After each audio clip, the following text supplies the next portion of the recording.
All right, good morning, everyone. Thank you so much for joining us today.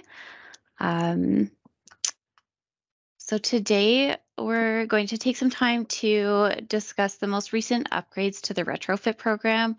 We are really excited to share more information about these updates and to also give you folks an opportunity to ask questions. Today, you'll be hearing from myself. My name is France Poulain. I'm the Retrofit Support Services Supervisor. You'll also hear from Alex Smith, Program Advisor at the IESO, and Louis Fournier, CDM Business Advisor at the IESO. So we're going to get started right away here, but just a few housekeeping items first. So participants are going to be muted for the webinar. If you would like to ask a question, you can feel free to use the Q&A function at the top of your control panel. We'll gather your questions and answer as many as we can at the end of the webinar. You can also enable live captions under the More tab if required. The webinar is going to be recorded and made available on the Save on Energy website and YouTube channel. All right, so we'll go ahead and kick things off with Alex. Thank you, France. So as mentioned earlier, my name is Alex Smith, and I'm a program advisor with the IESO for the Retrofit Program. This is a program that's designed to support businesses with capital projects that save electricity. And eligible facilities, as you probably know, include commercial buildings, multi-residential condos, agricultural facilities, industrial facilities, universities and schools, hospitals, and more. It's important to note that all applications for the Retrofit program are submitted and managed through the Retrofit portal, which can be accessed through the Retrofit webpage, and a link is available on this slide deck that will be shared with you after the webinar. So the May 17th spring changes are part of a series of planned semi-annual updates that will be made to the program throughout the 2021 to 2024 period. As always, we provide a 30-day market notice period for each semi-annual program update, and details of the 2023 spring changes were posted on the Save on Energy website on April 17th and can still be found in the program news section of the Retrofit webpage, along with many other important updates to the program.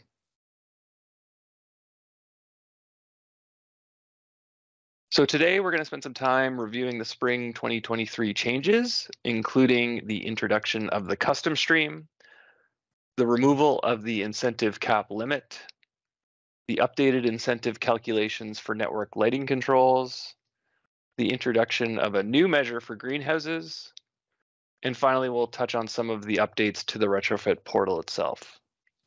And as France mentioned, of course, we'll have some time to answer questions at the end of the webinar, and a reminder just to use the Q&A function at any time during the presentation to ask a question. So first up, we wanted to kick off the discussion with the introduction of the Retrofit custom stream. So we're very excited to announce that the custom stream has been introduced to the Retrofit program. Custom applications will be eligible for incentive rates of $1,200 per kilowatt or 13 cents per kilowatt hour, whichever is greater. Incentives for custom projects will continue to be capped at 50% of the project costs, and these rates apply to both lighting and non-lighting projects. Measurement and verification will be required for custom project applications with incentive greater than $80,000. And custom applications must have a minimum participant incentive of $1,500 and have peak demand savings of 1 kilowatt and or annual energy savings of at least 2,000 kilowatt hours. If an application has both prescriptive and custom measures applied, the minimum thresholds would be $500 under prescriptive and $1,500 under custom, for a total minimum incentive of $2,000. So why is custom being introduced? Well, there are a few reasons that the ISO has decided to introduce the custom stream, including feedback from stakeholders and the market. The custom stream enables the retrofit program to incent a broader range of energy efficiency measures for non-standard projects and operating conditions, as well as to provide customers with additional opportunities for savings. The custom stream also allows the IESO increased flexibility in contributing to emerging grid needs. Participants can now choose to apply for incentives under the custom or prescriptive stream, depending on the size and complexity of their project.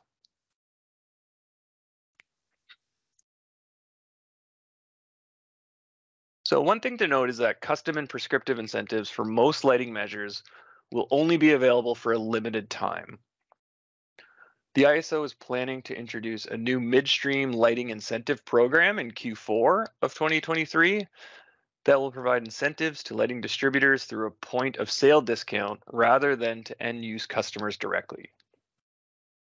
By offering incentives at the midstream level, the ISO aims to reduce barriers to adoption of energy efficient lighting and reduce the administrative burden for program participants.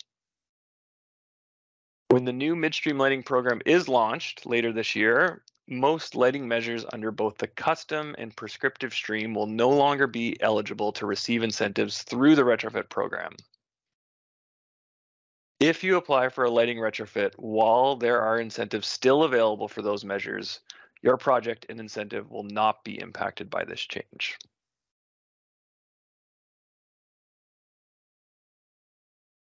So there are a number of documents and tools available on the Save on Energy website that support custom projects that we'd like to highlight some of these today. First up is the custom project worksheet. This is a document that provides a description of the base case, the energy efficiency case, and the project energy and demand savings summary table. The custom project worksheet must be completed for every custom track project. Next are the engineered worksheets that are available as a helpful and streamlined tool to support energy and demand savings calculations for most types of custom projects. The engineered worksheets use industry accepted and engineering principles and practices.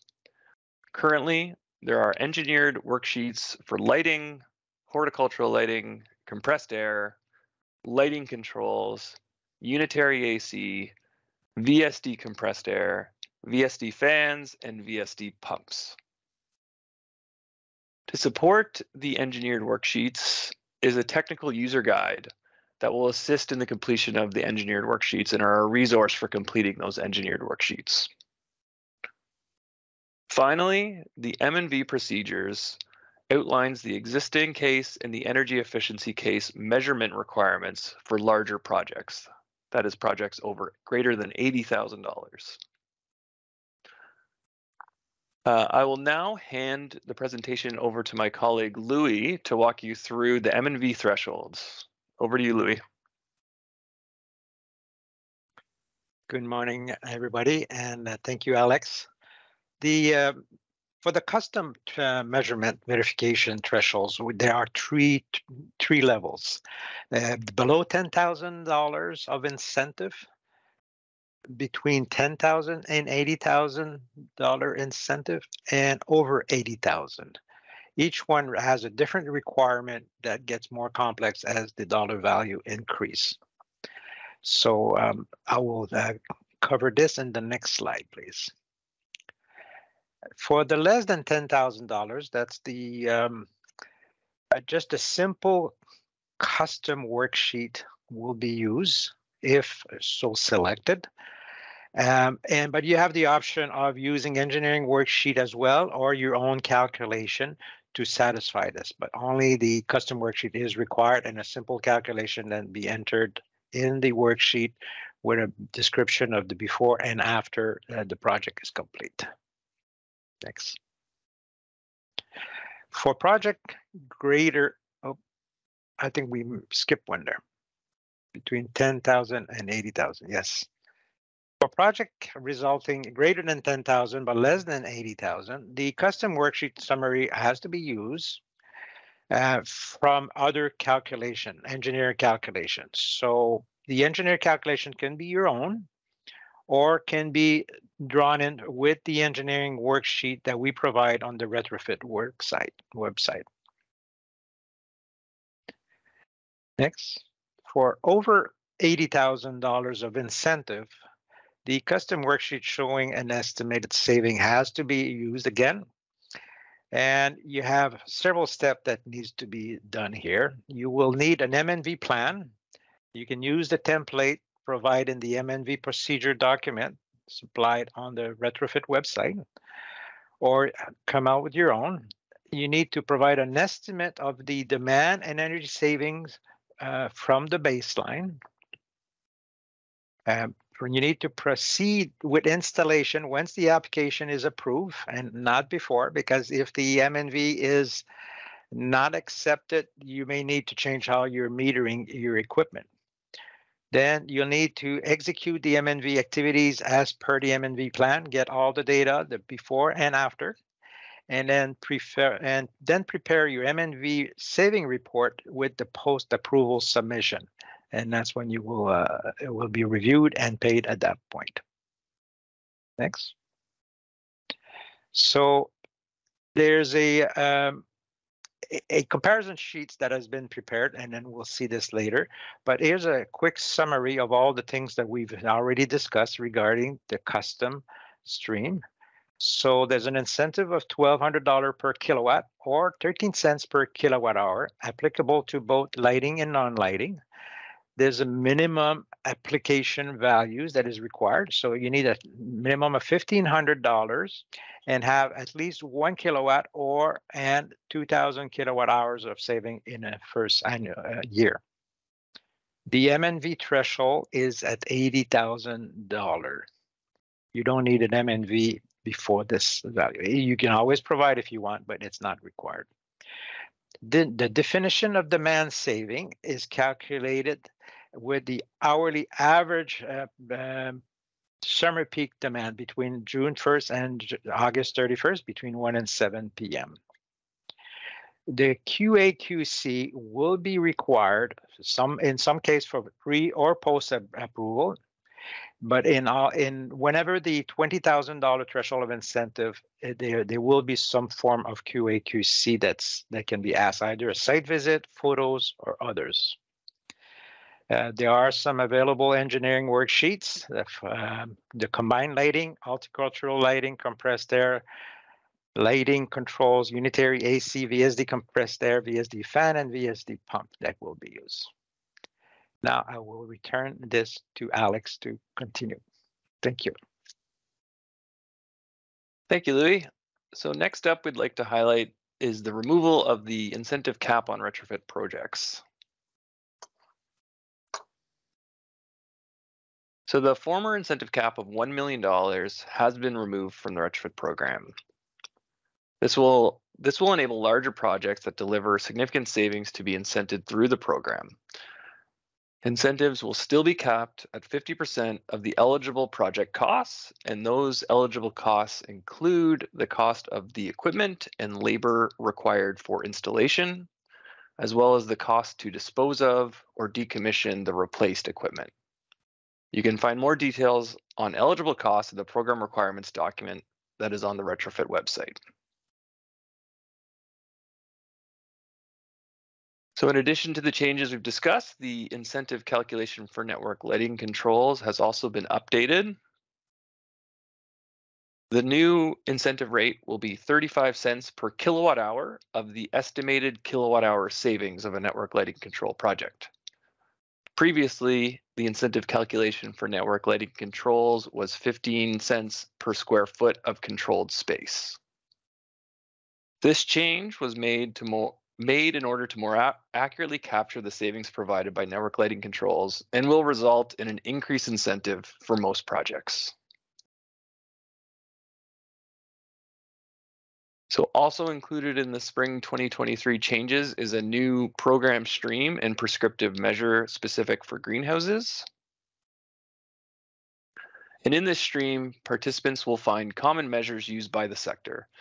In addition to the suite of horticultural lighting measures that have been available through the Retrofit program, A new measure for advanced lighting controls for greenhouses is being added for this stream. Again, the incentive rate for this new measure will be 35 cents per kilowatt hour of estimated kilowatt hour savings. This is an important sector for the province of Ontario, and capturing the greenhouse savings opportunities is a priority for the IESO. With that, I'll now hand it over to Franz to discuss some of the changes to the retrofit portal. Thanks. So yeah, some updates have been made to the retrofit portal to reflect the most recent changes. These include the addition of the custom stream, of course. It also includes new prescriptive measures, adjusted incentive calculations, and the increased incentive cap that Alex mentioned. Overall, the functionality of the portal has not changed, but just to demonstrate some of these changes, we have a couple examples for you here. So you'll notice the home screen of the portal looks the same. If you were going to begin a new application, you would click Begin New Application here or up at the top ribbon here. In this case, I have a couple saved as drafts. So I'm going to go to my pending actions, and I'm going to go ahead and edit a pre-project application. One of the changes you'll notice here is that in the application track, it will say either custom or prescriptive, or if you've done a combination of both within the same application, it would say prescriptive and custom.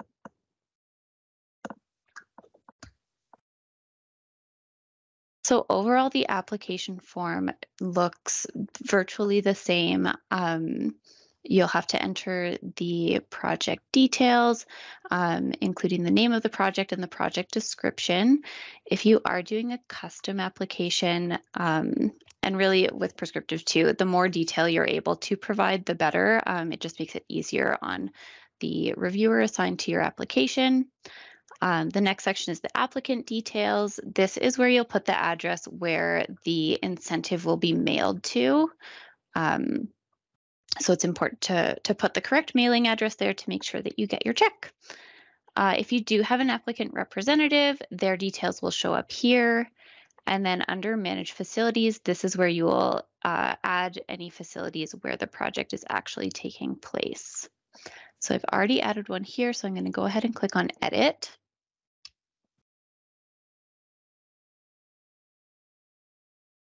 And this will bring me to the facility page. This is where you'll put the address for the actual facility where the project is taking place. You'll also put a description of the project here. Again, the more detail, the better. This is really where the difference comes in. So you'll notice that there is a space still to add, of course, new prescriptive measures. There's also a place to add custom measures. And so just for comparison's sake, we're going to take a look at what the prescriptive measure looks like. Again, here, these haven't really changed in terms of what it looks like. There's still all the drop-down menus with more drop-downs kind of becoming available as you go. You'll still have the same spaces to put the manufacturer, model number, and estimated quantity, and of course the Energy Star DLC code if needed. Once you've entered the information, these fields will auto-generate with your estimated incentive and estimated savings, the same as it did before.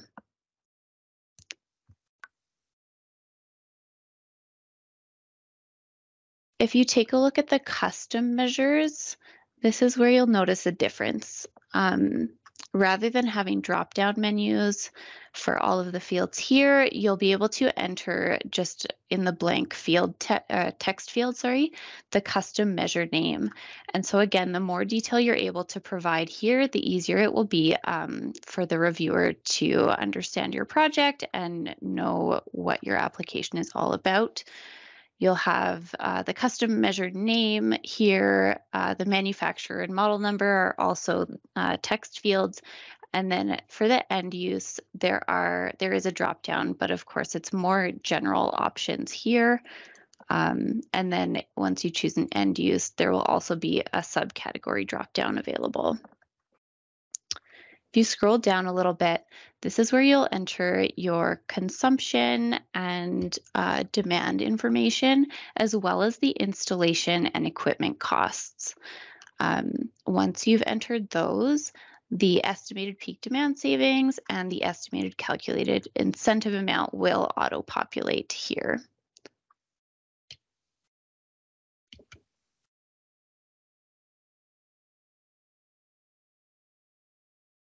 After you've added your measures, there is the section to upload the required documentation. You'll see that the custom measure requirements, and if you were adding prescriptive measures, the prescriptive measure requirements would also show up here. You can either drag and drop your files, or you can click this little plus sign to upload them. And it's important to make sure that you've included all the required documentation and information. Again, this just makes the review process smoother. Down at the bottom, it will provide the totals for the eligible costs, savings, demand reduction, and incentive amounts. It'll break it down into prescriptive and custom, as well as the total for both together.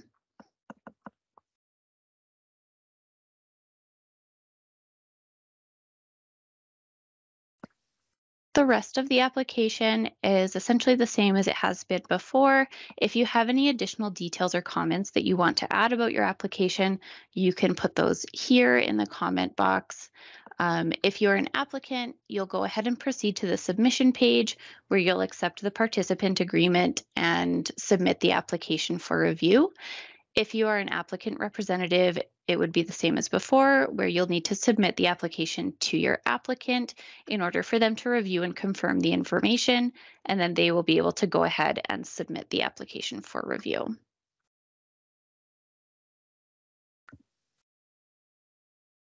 If we take a look at the post-project, it's very similar to the pre-project. The basic details will automatically populate.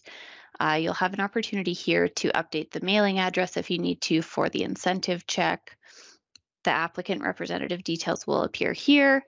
And then the facilities will, of course, just auto-populate based on what you submitted at the pre-approval.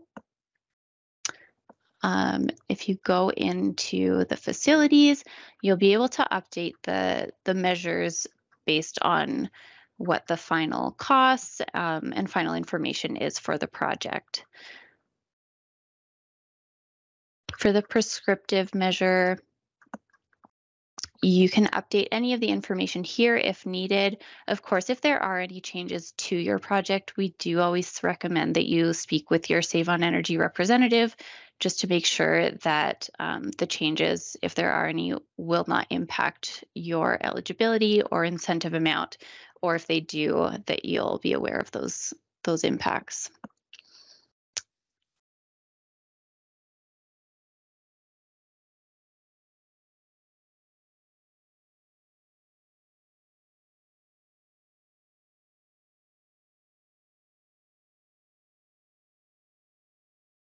And next, we'll take a look at the custom measure. So same thing here, we'll click on the edit button and update any information in the custom measure as needed.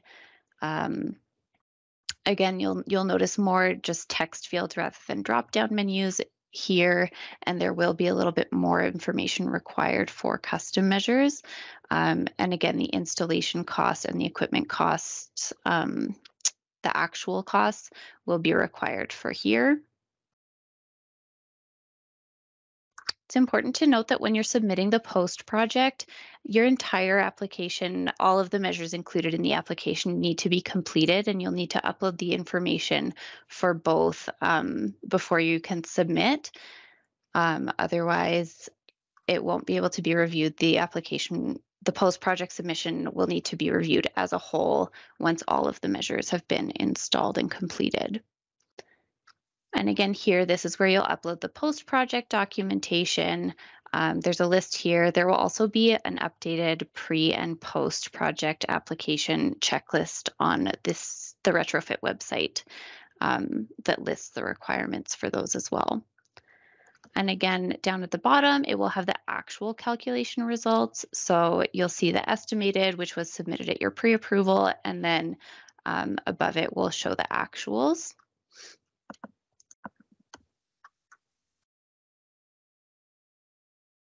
Once you've entered all that information, you will again proceed to the submission page. If you are the applicant, you'll agree to the participant agreement again and submit the post-project submission for review. If you are an applicant representative, then you would submit the post-project submission to your applicant, and they would review it and confirm any changes or confirm all of the information within the submission, and then they would go ahead and submit the post-project for review. So like I said before, overall, the functionality is really the same. Of course, assistance in navigating the portal or submitting and managing your applications is available at any time. If you do need more information or support, we would encourage you to speak to your Save on Energy representative or call or email Retrofit Support Services at 1-844-303-5542 or retrofit@ieso.ca. So if you haven't already, we do ask that you use that webinar Q&A function to ask any questions you might have. We'll get to as many as we can. I do want to note that project-specific questions should be directed to your Save on Energy representative. So while we give you all a chance to get your questions in, and I see we do have some already coming in, we wanted to review some of the more frequently asked questions relating to the changes we've discussed today. So the first one we have here is, where can I find the custom worksheets? Yeah, thanks, France. So custom worksheets are available alongside other worksheets on the Retrofit webpage under the Key Documents section. There's lots of great information in that section of the website, so we encourage everyone to go to the Key Documents. Will custom only be available if there is no prescriptive incentive for a particular project?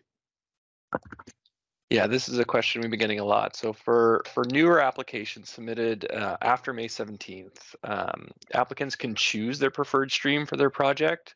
While the custom stream may result in higher incentive value compared to the prescriptive stream, the prescriptive offer does provide a more streamlined approach, faster turnaround, and no measurement and verification requirements, and still has attractive incentive levels. So you are able to choose between prescriptive or custom. There are pros and cons to both.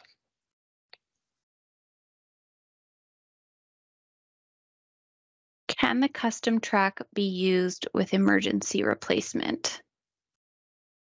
So emergency replacement of recently failed existing equipment is available for certain prescriptive measures only and will not be available under the custom track. Again, we always encourage you to speak with your Save on Energy representative to get further project-specific details. Will lighting applications that are submitted under the custom track need to be completed prior to the introduction of the midstream program to receive an incentive? So lighting projects do not need to be completed. However, they must be submitted for pre-approval prior to the introduction of the midstream program. As always, the ISO will provide 30 days market notice prior to the introduction of the midstream program. Are exterior lights going to be included? So some exterior lighting is eligible. And again, we encourage you to speak to your Save on Energy representative to see if your project is eligible.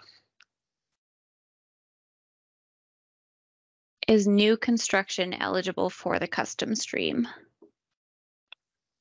So certain measures may be eligible for new construction projects. And again, we encourage you to speak to your representative to discuss project details, but some of the measures that will not be eligible for new construction do include lighting, except for horticultural and network lighting controls, variable frequency drives, parking, garage, demand control ventilation, and variable speed domestic cold water booster pump systems are not eligible under the new construction. If I've already submitted a retrofit application, but I want to cancel my application and reapply under custom, is that possible? So if an application has already been submitted but is not yet pre-approved, applicants are able to cancel their prescriptive applications and resubmit it under the custom stream.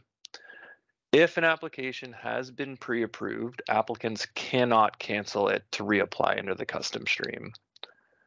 These applications that have already been pre-approved have incurred program admin costs that are paid for by ratepayer funding, and it's important to the ISO to avoid paying these costs twice for the same services on the same project to ensure cost-effective program delivery and to maximize the funding available for participant incentives and to protect ratepayer investments. What are the main differences between retrofit prescriptive stream, the custom stream, and the energy performance program measures and requirements? So there are a number of differences between the retrofit, the energy performance program, and even the soon to be launched existing building commissioning program. So we recommend that anyone interested in learning more about the suite of commercial programs available to visit the Save on Energy website. And we have a newly updated program comparison guide, which outlines the differences between the key measures and program requirements, and it's linked on this slide. Are regional adders available for custom projects? So regional adders are only eligible for non-lighting prescriptive measures. So as a part of the local initiatives program, the ISO is introducing retrofit regional adders in some areas of the province where electricity constraints exist. And the purpose of these adders is to encourage further uptake in the retrofit program to assist in reducing demand for the transmission assets in these constrained areas. The target areas were selected in consultation with the ISO's system planners and include regions that have been identified as electricity constrained through the regional planning process. Currently, Niagara, Kingston, Southern Huron, Perth, Pembroke, and Kenora are eligible for regional adders for non-lighting prescriptive measures only. All right. So we do, I see, have quite a few questions from you folks. So we're going to get started on answering those. If you do think of another question while we're going through those, pop it into the Q&A and we'll do our best to get to it. But it looks like we do have quite a few. So we'll get started.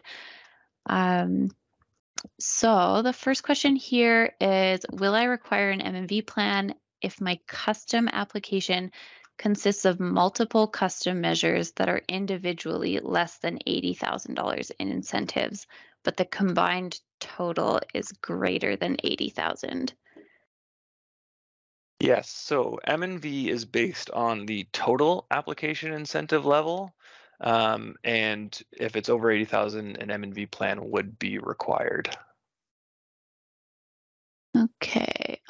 What credential is required for someone to develop an IP MVP compliant M&V plan? So an M&V plan must be developed for each large custom project. So that would be over 80,000 by a qualified professional, including the certified M&V professional, the performance M&V analyst, or the performance M&V expert. And all of this is outlined in those key documents. All right. So is RetScreen Experts, an eligible modeling software for custom engineering calculations? Yes, modeling software such as RetScreen Expert would be considered eligible. All right. Is it mandatory to use the provided M&V template for the M&V guidelines to develop an M&V plan? So the M&V template is not mandatory, but it is preferable to facilitate the application review. The M&V plan format is acceptable as long as it complies with the IPMVP standard protocols. All right. If I have several measures in one application, can I receive a separate incentive for each measure? So you can't get the incentive until the entire application has been post-approved. A post-approved application should only be submitted when all the measures are installed, so you can't get separate incentives for each measure as they're finished. Alrighty. What is a typical measurement requirement for M&V? So typically, the baseline and energy efficient performance are to be measured on 15-minute continuous intervals to represent the full operating cycle. Okay. Do I need baseline data to apply for a large custom project over $80,000? The baseline data can be gathered after the application is pre-approved using the M&V plan methodology. Data can be gathered beforehand as long as it meets the M&V plan. As long as we stick to the plan, it's okay. All right. If I have a multi-site application, can I use the custom track? Yes, yeah. Custom track can be added to any or all sites. Multi-site applications can have facilities with just prescriptive, just custom, or a combination of prescriptive and custom measures. Okay. Can I amend my pre-approved prescriptive application to add a custom measure? Only applications submitted after May 17th, when the custom launched, will be able to add custom measures as part of an amendment. Once an application has been initiated in the portal, the application will be returned to its pre-approved state, and only for measures tracks that are available at that time can be selected. Okay.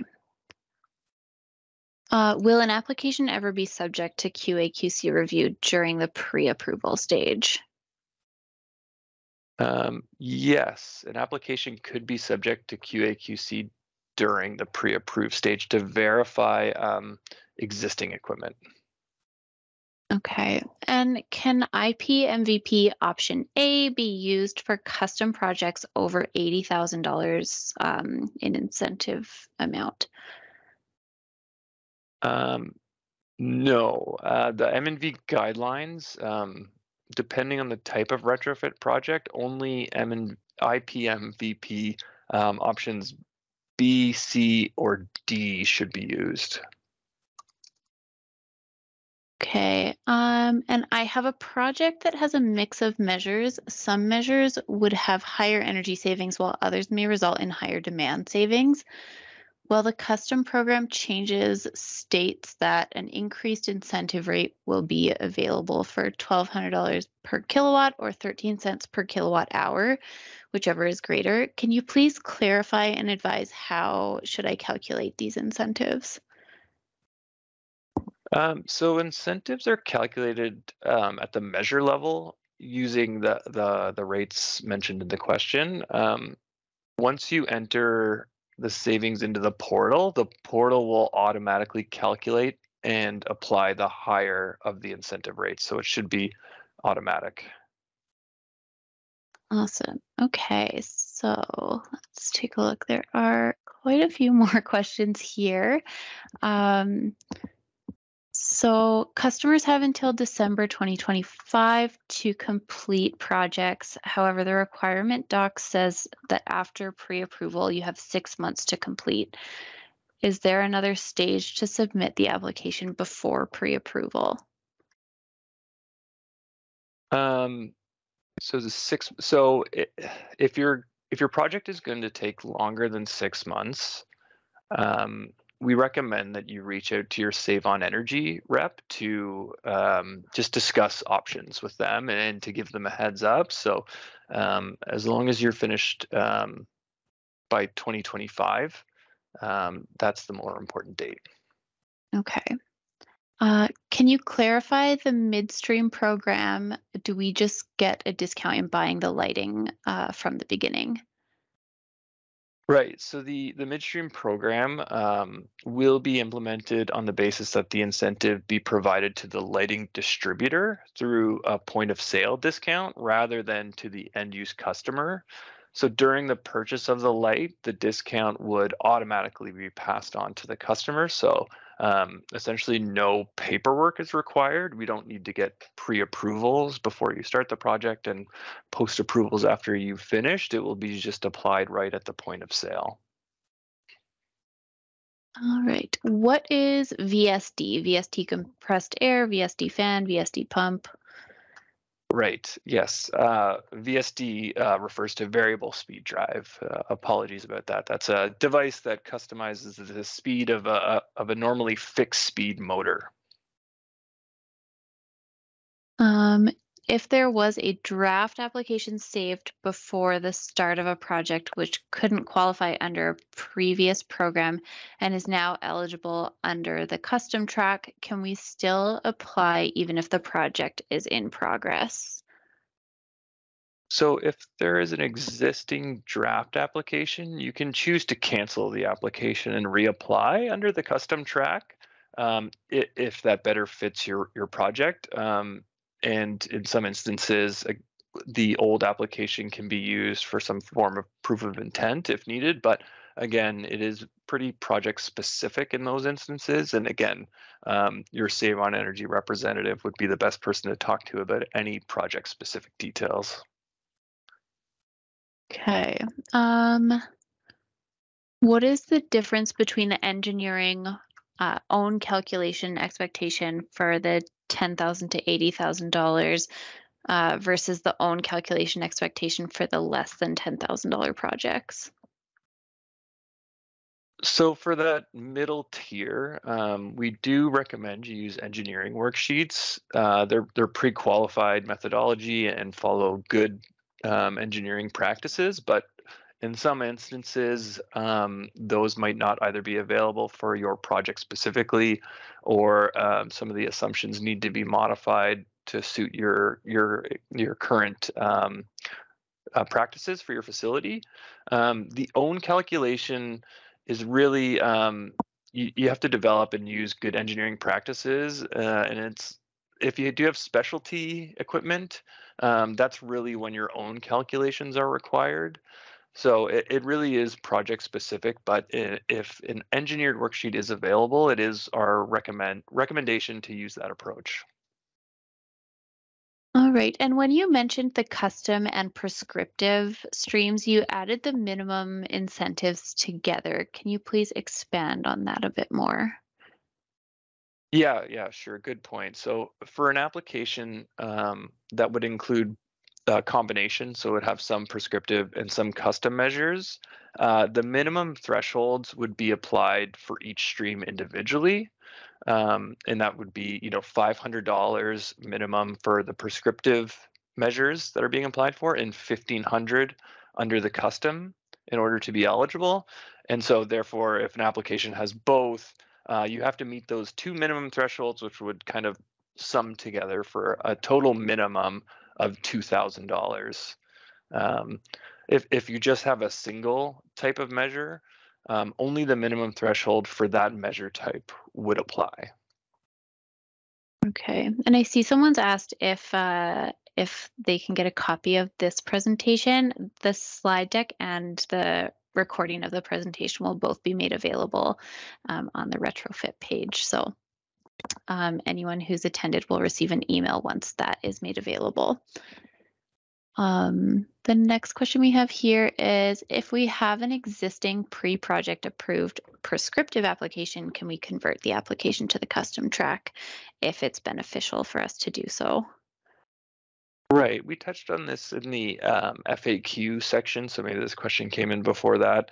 But if it hasn't been pre-approved, it's not eligible to be canceled and reapply under the custom track. If it has yet to be pre-approved, then the applicant is welcome to cancel and reapply. All right. And I know we touched on this as well, but someone has asked if exterior lighting is eligible for the custom rebate. So most exterior lighting is eligible. One example of an exterior lighting that is not eligible would be street lighting. All right. Will the greenhouse stream remain after the introduction of the midstream lighting incentive? And can that stream be used for university greenhouses? Yeah, so the greenhouse stream will remain, and horticultural lighting is not anticipated to be moved to the midstream, so it will stay in the downstream retrofit offer. And sorry, the second part was on university greenhouses, is that right? Yeah, exactly. Yeah, Whether yeah. they're eligible. Yeah, so university greenhouses are eligible, assuming, I guess, if they meet the eligibility criteria, which are outlined in the program requirements, but I don't see any reason why they wouldn't be. Okay. Someone is asking if fuel switching is permitted, for example, switching from an electric water heater boiler to a gas-fired boiler. Right, so switching from electricity to gas or fuel switching is not permitted under the retrofit. However, some fuel switching may be eligible. For example, converting from a natural gas heating to electric heating may be eligible if the electric heating project is more efficient than the conversion to a standard efficient electric heating system. So essentially, it almost falls under that new construction category. So if you're exceeding baseline requirements, then it may be eligible to participate in the program. And again, as always, we recommend, if that is the case, to reach out to your local representative to answer any project-specific questions. All right. And someone is asking whether the greenhouse incentives can be applied to marijuana farms or if it's solely meant for food production. No, greenhouse incentives and measures are available to cannabis operations. We actually have cannabis-specific lighting measure incentive amounts for those types of customers. All right. And someone has asked about building envelope upgrades that have net savings for electricity and whether those are eligible. Yeah, so envelope upgrades are eligible, basically with the caveat that where electricity savings exist and can be demonstrated and supported through the custom track. So it is possible for envelope upgrades to be included. Conversion to heat pumps may be eligible. If they produce savings compared to the hypothetical base case, which in this case would be a lower efficiency electric solution. So again, pretty project specific, but there is compliance passed there. All right. And are measures listed in the prescriptive track eligible to go through the custom stream instead if the incentive is better through the custom stream? Right. So this might have come up in the FAQs as well. So maybe this question came in before, but yes, applicants are free to choose if they would like to go through the prescriptive if it's available, or through the custom if they think there is a better fit. Again, we'll just say that the custom stream, the requirements for participation are quite a bit higher. And so, in certain circumstances, we would probably recommend to go through prescriptive, but applicants are free to choose between the two. All right. Someone has asked about building automation systems and whether upgrading to new versions or upgrading software is eligible for incentives. So upgrades to new versions or software. So I guess I would say, where savings are anticipated, can be calculated, can be measured, can be identified and justified, then upgrades to building automation systems are eligible in those instances. Okay. And someone is just asking for more clarity on the difference between prescriptive and custom.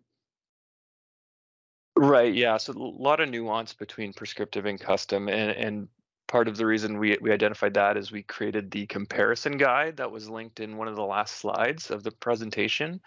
So I would recommend they go there, where it does compare prescriptive, custom, the energy performance program, and as I kind of briefly mentioned, the the existing building commissioning program. So that is really the best resource to get a detailed breakdown on the difference between prescriptive and custom. Okay. Someone asked about how the new process will work. I imagine that's the application process, and hopefully we were able to answer that question during the review of the portal submission. But the other part of their question is, what is the time frame for the current incentives disappearing after the launch of the new midstream program? I think the question is like whether there will be any overlap. Right. So essentially, when the midstream program launches, I think I briefly mentioned that there would be, market notice before that happens.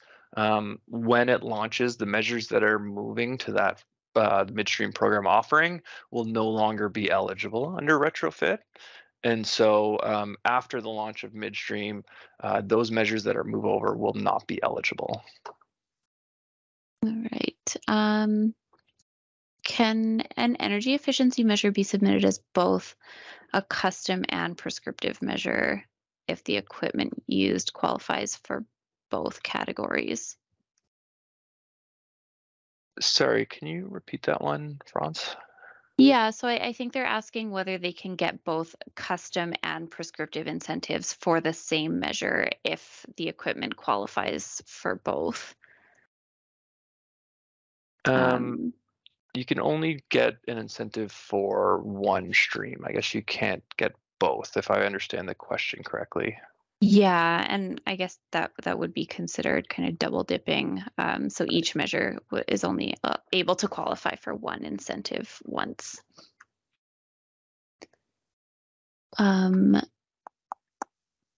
Someone has asked how you know who your Save on Energy representative is. If you're not sure who your Save on Energy representative is, just reach out to the Retrofit Support Services team.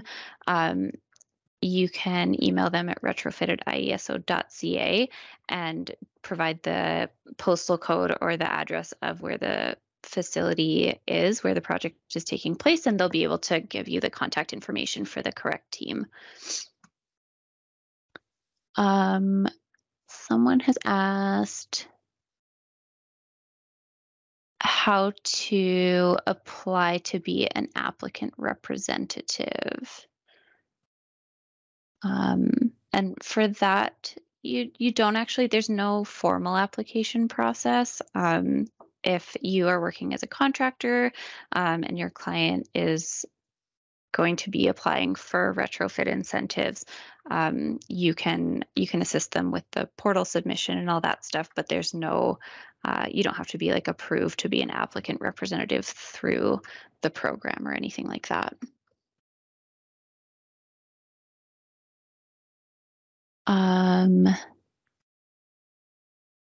So someone has asked if DLC certification is required for custom lighting projects.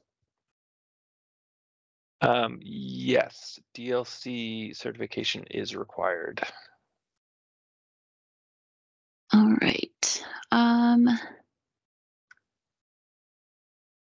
Can one start their retrofit project before getting incentive approval? And if yes, are there any things to consider? No. Before you start the project or even enter into a binding commitment to begin the project, you must seek pre-project approval. Now, there are some emergency replacement nuances to that question, but they're only available for prescriptive measures. And again, we had a FAQ on that earlier in the presentation that provides further details. But again, reach out to your Save on Energy rep to discuss your project-specific details.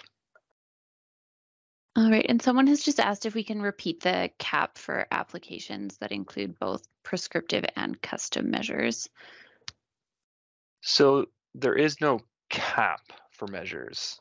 We used to have $1 million cap, but that has since been removed. If they're referring to the minimum threshold for prescriptive measures, it is a $500 incentive value, and for custom measures, it is $1,500. All right.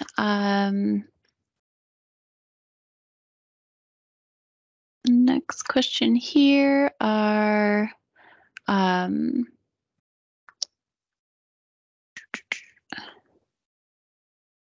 do prescriptive incentives require any form of additional data, like run hours, MMV data, or anything else for the prescriptive stream?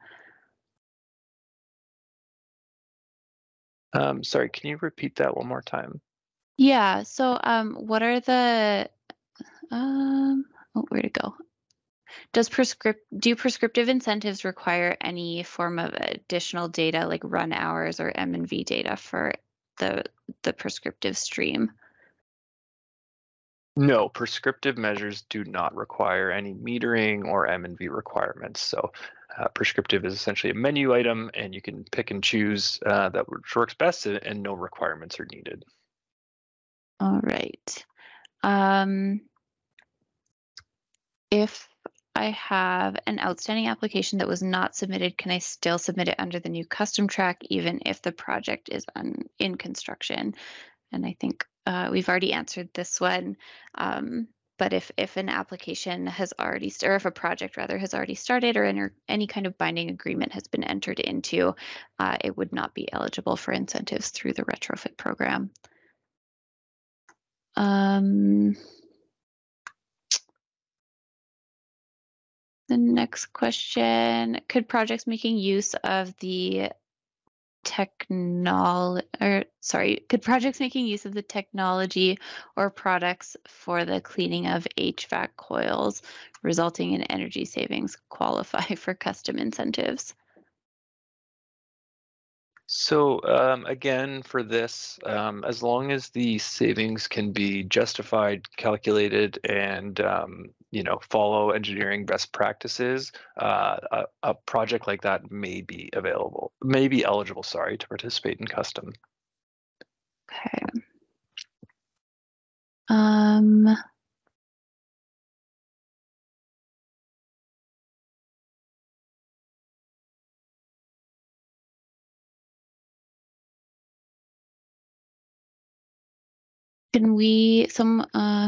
We've already answered that one, it looks like.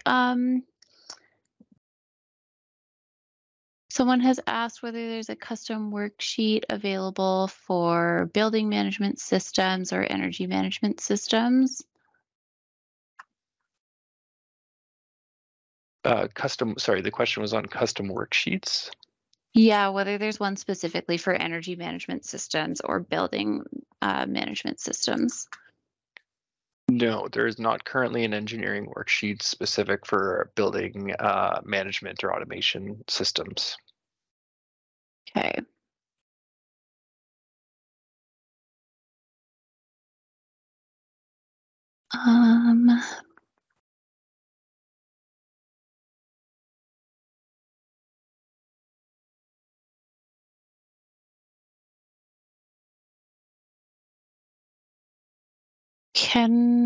We've already answered that one.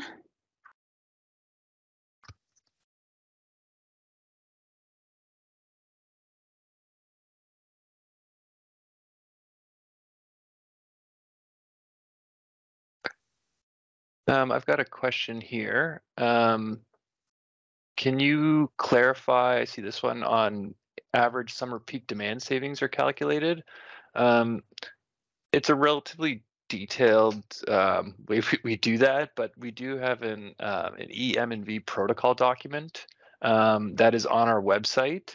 So you can link to the evaluation, measurement, and verification report, and that link can be, maybe it can even be added to the chat here. So yeah, that summer peak demand is what we're trying to achieve with this program, and how that's calculated is detailed on our webpage. Awesome. Okay. Every savings project can reduce GHGs. What's the difference between GHG reduction and other projects? They've quoted here the incentive level for advanced lighting controls for greenhouses is set at 35 cents per kilowatt hour. Is it only for advanced lighting controls? Okay, I guess there's two questions there. So the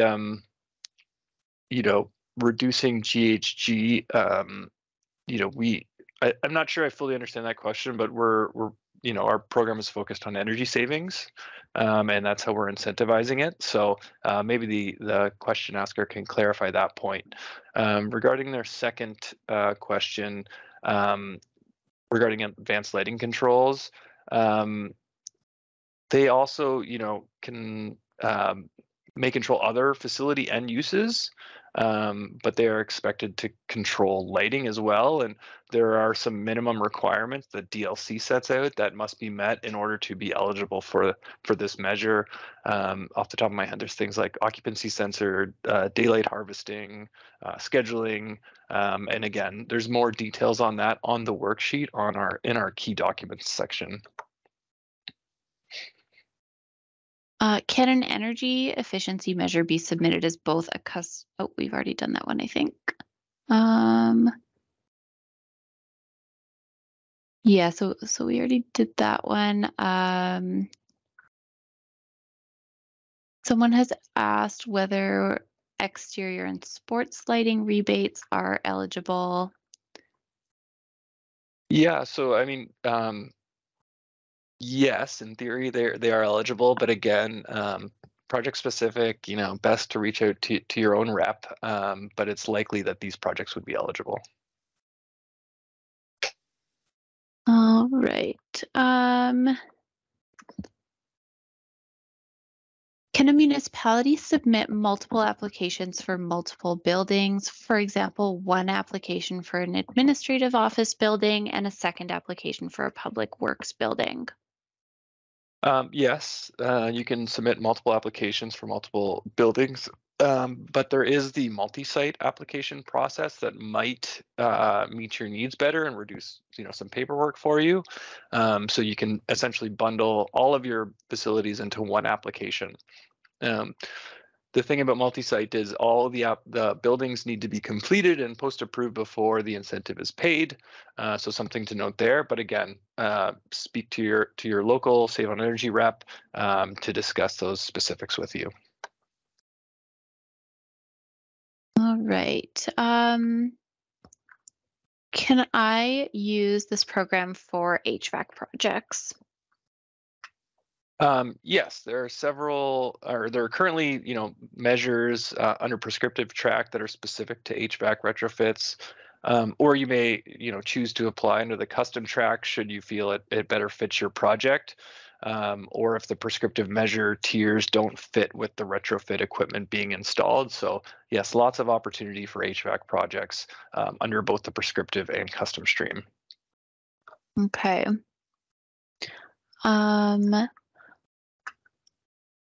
If I choose to go with option C for my M&V plan, would I need to meter for one full year post-retrofit to verify savings and receive the incentive payment after that?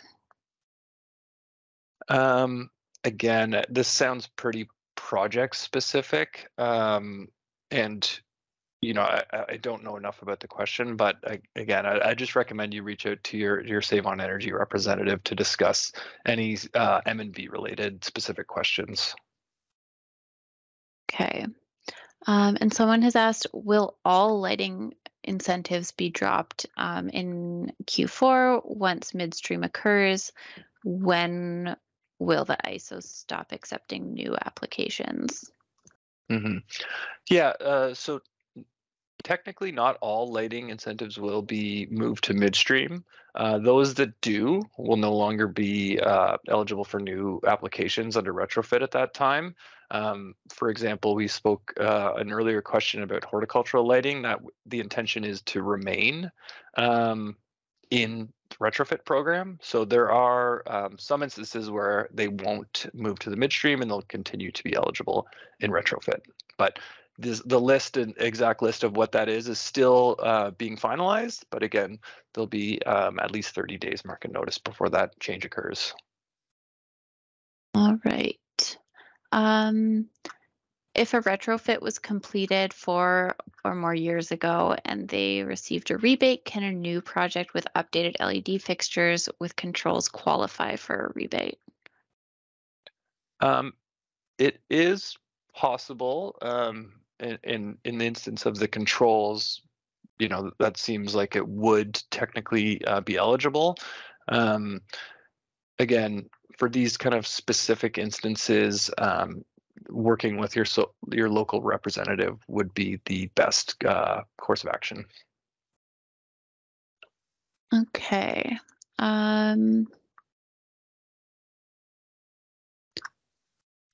We already asked that one.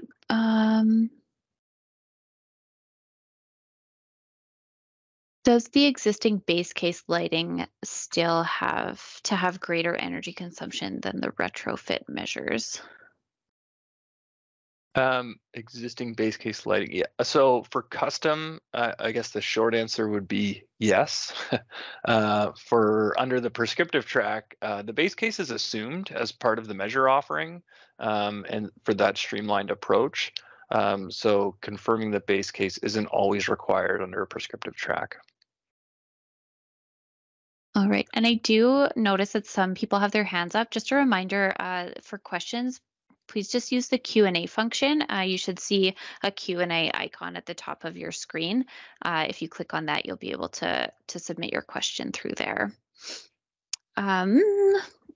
Okay.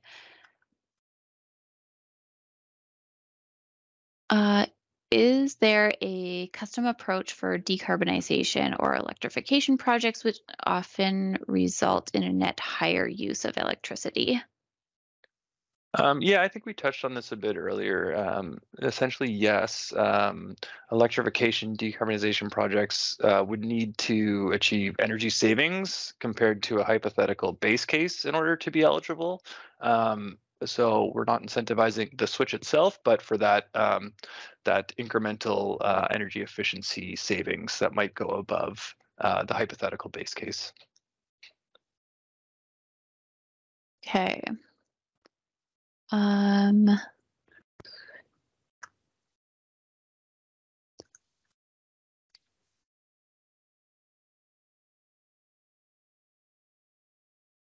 Could projects making, oh, we've already read that one.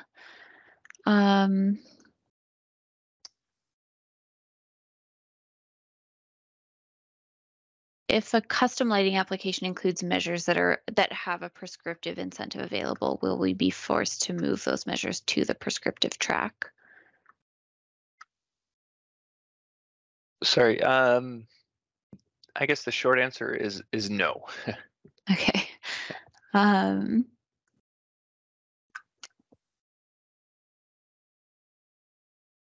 You mentioned some exterior lighting projects may be eligible. Could you give an example of something that would be eligible, if there are any examples? Example of what would be eligible, is that right? Yeah, eligible for exterior lighting. Yeah, so probably the heart of the question is parking lot lighting. That would be considered eligible. Another maybe exterior lighting of a facility would be eligible. I would just note again that street lighting is probably the best example of what is not eligible for lighting.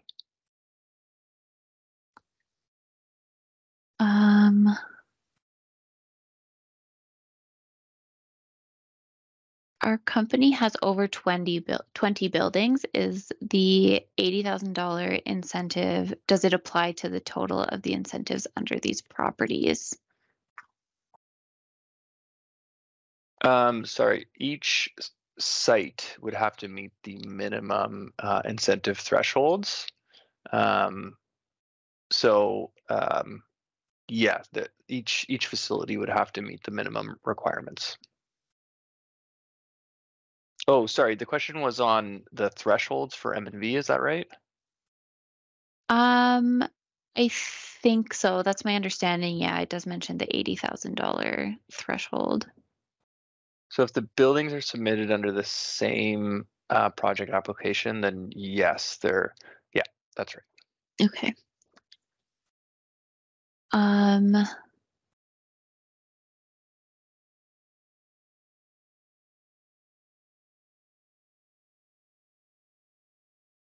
if an M&V plan is submitted as part of the pre-project application, do I need to prepare an M&V report in the post-application for an application that falls in that $10,000 to $80,000 bracket, or will an engineered calculation be acceptable? Right. So for those projects less than 80,000, so in that middle range, engineering calculations are acceptable for this category of projects, and an M&V plan would not be required. Okay. Can you clar can you clarify what is acceptable as a supporting baseline and data for building automation system incentives? Baseline. So, provide detailed description of the baseline and the post retrofit operating conditions with the anticipated savings, and then providing operating logs or other monitoring data, metering data to support the claimed operating conditions. So, stating how the system is being operated, justifying and supporting those, and then using those logs or data to support those claims. All right. And someone is asking whether or how an applicant or app rep would know the incentive amount at the time of pre-approval so that they know whether or not MMV is going to be required. Yeah, right. So when a project is pre-approved, the incentive would be made known to the applicant, and this incentive amount would be the deciding factor in whether the M&V is required. So again, if you're less than 80,000, but maybe the scope has changed during installation and the incentive ends up, or sorry, if the project was over 80,000, but the scope changed and the incentive ends up being below 80,000, you would still need to do M&V due to the pre-approved M&V requirements. Okay. And someone is asking whether prescriptive and custom measures can be combined in one application. Yes, so combination applications is how we refer to them. Those are permitted under this new approach. Okay. Are the formulas in the engineering worksheet updated to the new $1,200 per kilowatt? And I think that should say uh, 13 cents per kilowatt hour.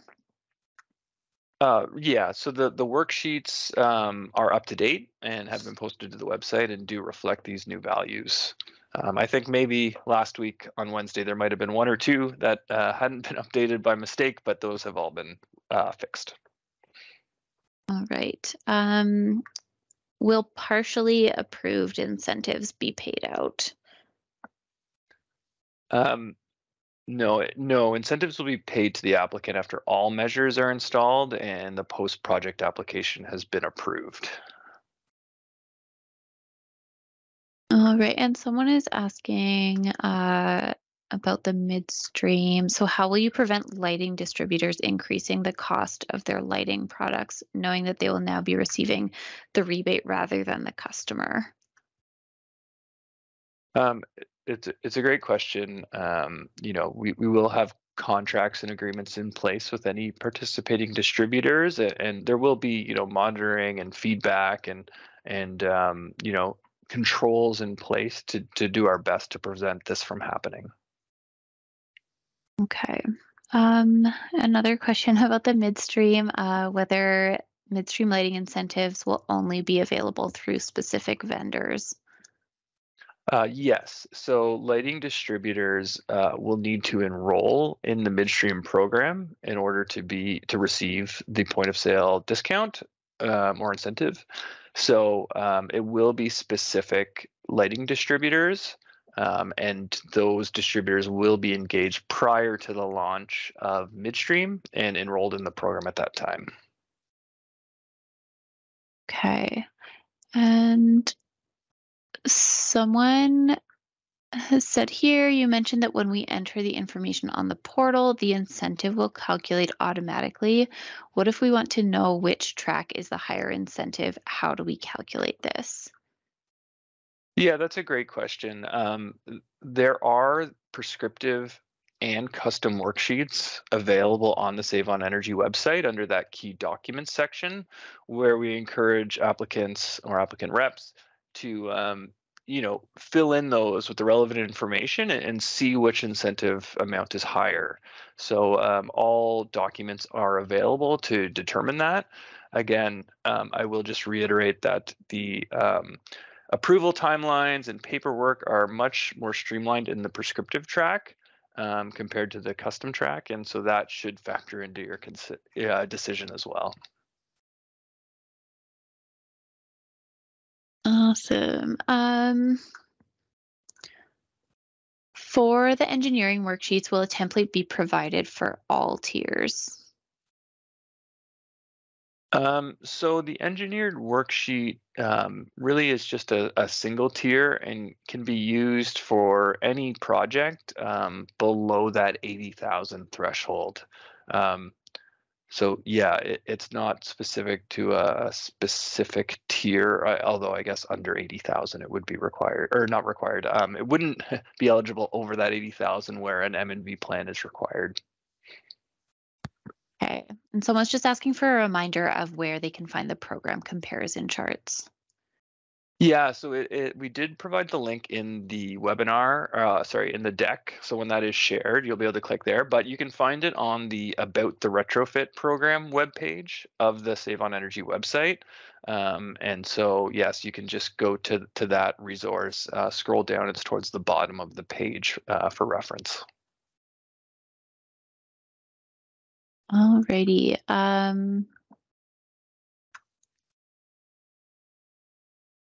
Someone is asking whether heat pumps are eligible.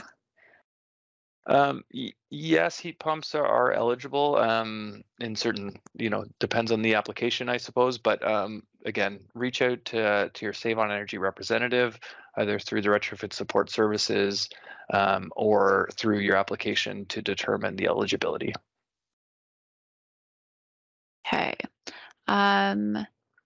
And after transitioning to the midstream incentive program, will suppliers be required to disclose the incentive amount that's received? And how will purchasers know that they are benefiting from the incentive?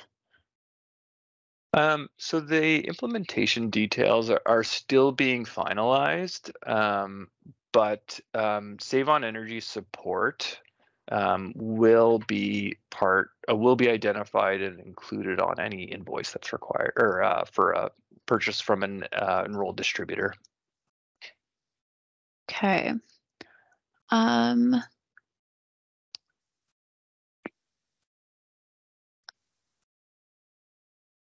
think we've touched on this, but just a reminder about what the deadline to implement custom lighting projects is.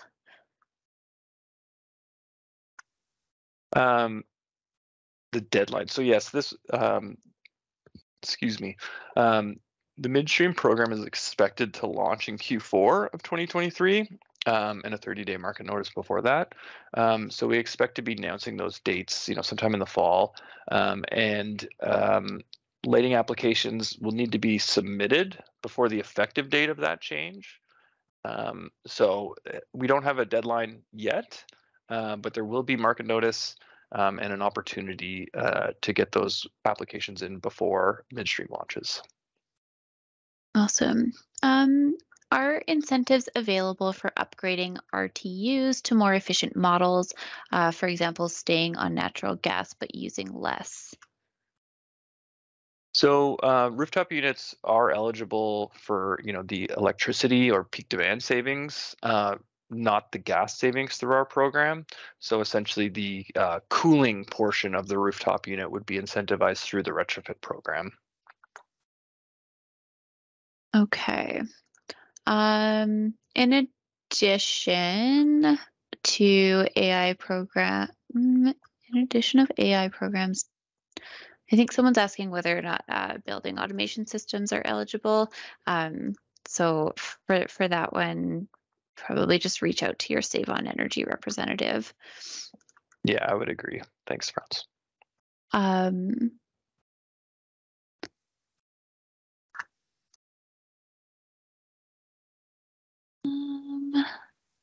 Someone is asking whether or not feasibility studies are eligible for incentives through retrofit.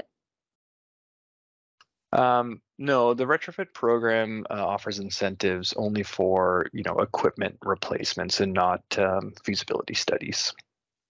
Okay. And if someone has a new product brand of VFD, do they need pre-approval? Apparently, this is a newly released product from a new manufacturer. So, all incentives require applicants to submit the application in the portal before the binding commitment is made. So we suggest, again, this sounds like a project specific. So we suggest you speak to the Save on Energy representative about eligibility of equipment. I do know for most, equipment, it's Energy Star or DLC listed as a requirement. Okay.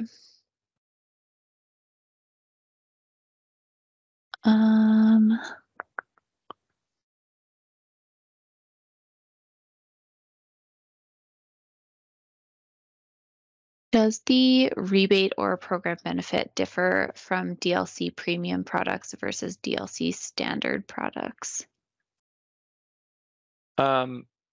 No, well, sorry, that's under the custom, it may benefit from DLC premium incentive. Again, that might be a little, I'm not exactly sure. So I'd suggest you reach out to your Save on Energy representative to discuss those details. Okay.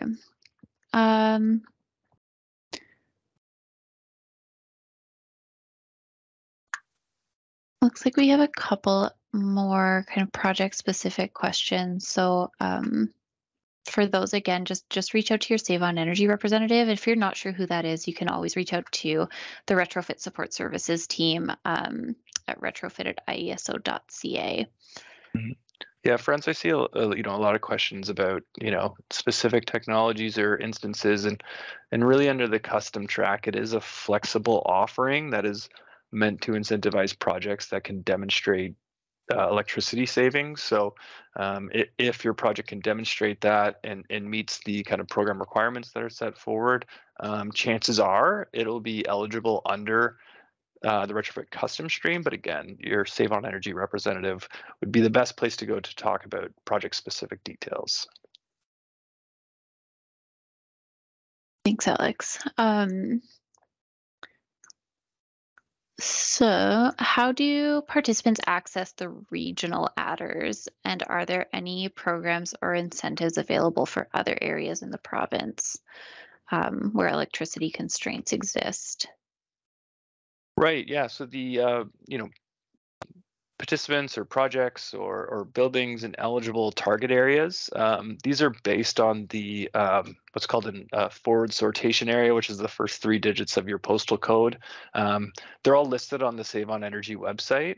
The regional adder would be applied to your application in the portal automatically. So if you are in one of the areas and you are applying for a prescriptive non-lighting program, you're eligible and your regional adder will automatically be applied to your project. If for any reason there's an issue, again, speak to your Save on Energy representative. I will say that more target areas will be rolled out later this year. So if you're not in one of those zones, I recommend you either subscribe to our newsletter or continue to check on the website to see if you become eligible in a new target area. When we're speaking about the regional or local initiatives program, we should probably highlight too that there are a specific program in the Richview South area of Toronto called Biz Energy Saver. Info on it is on our website, and more programs will be rolling out later this year in Ottawa and York region. So those are handled outside of Retrofit. They're their own program being offered by the IESO. So stay tuned for more details on what might be coming to those regions. Okay. Now someone's asking about the certification checks for prescriptive lighting measures. They note that the following certification checks were included. So DLC, Energy Star, and UL. Which ones will be selected for custom measures?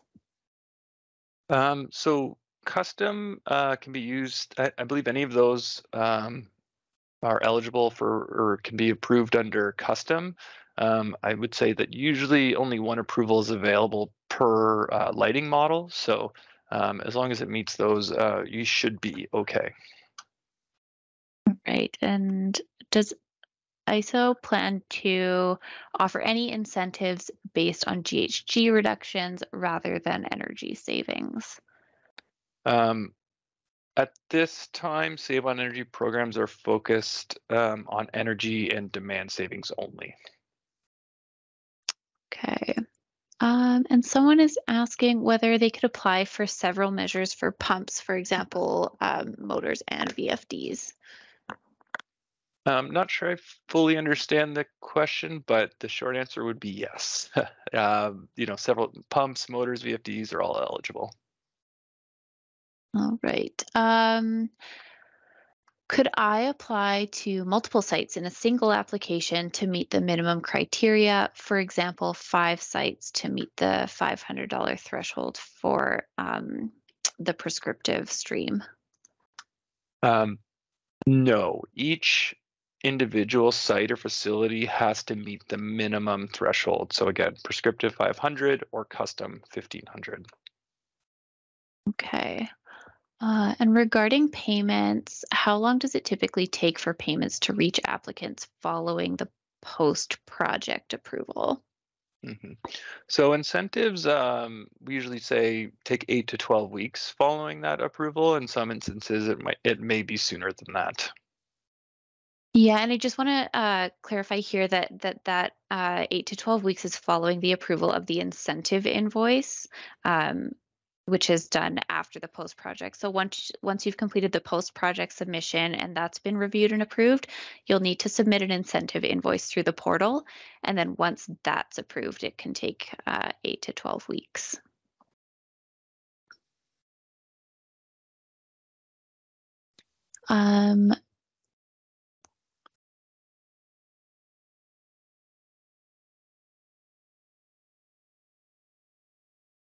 It looks like maybe a couple more project-specific questions.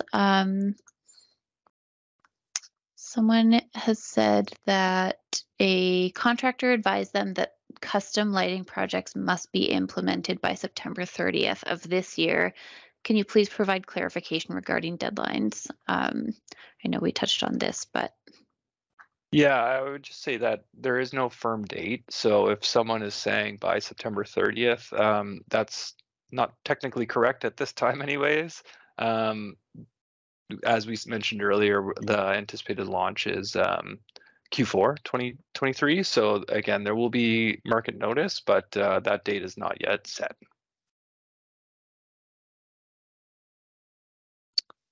All right. If a we might have answered this one already, is if a multi-site application is submitted and exceeds $80,000 in incentive, will that one application require M&V even though it has been compiled using multiple sites? Right. So M&V thresholds and requirements are set on the individual sites. So if one of your sites in a multi-site application is greater than 80,000, then it will require that those M&V requirements. However, if you have several other applications in that multi-site that are under that threshold, then they would not require M&V.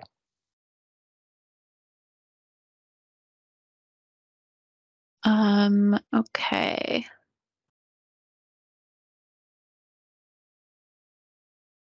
So can smart controls added to streetlights apply for the networked lighting controls incentive uh, if dimming features are used? Right. So for street lighting is not eligible under the custom track. So it would not be eligible. Now, if this same, applied to exterior lighting, it is possible that it would be eligible. And again, reach out to your Save on Energy rep to discuss those details. Okay. And it looks like we are already a couple minutes over time. So we do have some questions still. If your question did not get answered, we just encourage you to reach out to either your Save on Energy representative or the Retrofit Support Services team, and we'll be able to help you out. Thank you so much, everyone, for submitting your questions. It's great to see lots of interest and excitement. So again, any further questions can be directed either to your Save on Energy representative or the Retrofit Support Services team. The Retrofit Support Services team is available over the phone or via email Monday through Friday from 8:30 till 5. The phone number is 1-844-303-5542. And the email address is retrofit@ieso.ca. So like we all said at the beginning, we are really excited about these updates and hope you found today informative and helpful. We'll be sending all of today's webinar attendees a brief survey to gather feedback on the webinar, and we'd really love to hear from you. Save on Energy offers a suite of other programs, and if you're interested in learning more about those, we encourage you to please visit the Save on Energy website. Contact information for the Retrofit program and for each of those programs can be found on those programs' individual web pages within the Save on Energy website. So thank you all again for joining us this morning and enjoy the rest of your day.